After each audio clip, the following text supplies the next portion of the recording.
1.3, adding and subtracting integers. I can add and subtract integers. Thank you, Rylan. Are you guys capable of adding and subtracting integers? Yes. And remember, integers are positive numbers and they're Opposites. Okay, so the first thing we did is we talked about what a sum is and what a difference is. And you guys all know sum means you are answering an addition problem, and difference means you're answering a. Subtraction. And then we talked about why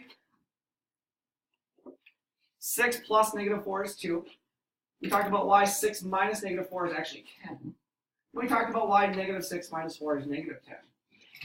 Which I bet you over half your parents would get wrong if you gave them those problems.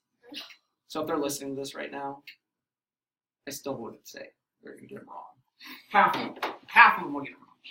Okay, and then we went down to number 3 and we talked about why. Well, first of all, number 2 we talked about why. But number 3 we talked about some rules. And we said that basically anytime you have two positive signs together, you should rewrite it with just one, right? Yes. Anytime you have a positive and a negative, you should rewrite it as a Negative.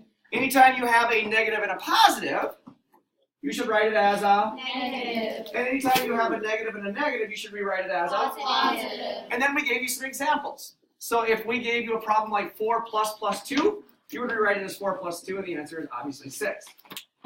Are we ever going to have a problem that says 4 plus 2? No. This is just going to say 4 plus 2, but we're just doing it to make our point, right? But could you ever have a problem that says 4 plus a negative 2? You're going to probably see that problem, aren't you, Manuel? Eyes up here. Eyes up here.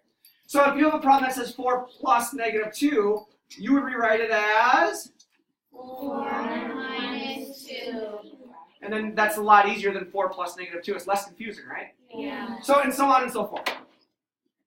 So we did that, and then we realized that, holy cow, when you have two signs that are the same and they're right next to each other, so when you have a positive and a positive next to each other, you change it to a? Positive. When you have a negative and a negative next to each other, you change it to a? Positive. So we said when two signs are together and the same, change to a positive.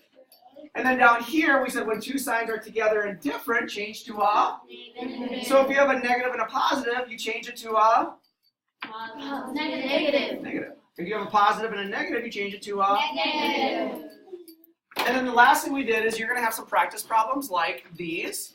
And I don't want answers only. I want you to, if you have two signs together, I always want you to do a? Rewrite. I always want you to do a? And I always want you to do a? Rewrite. And then you would give me your final answer, right? Yes. And the rewrite would be changing those two signs into just one so it's less confusing. Yes? Yes. Questions?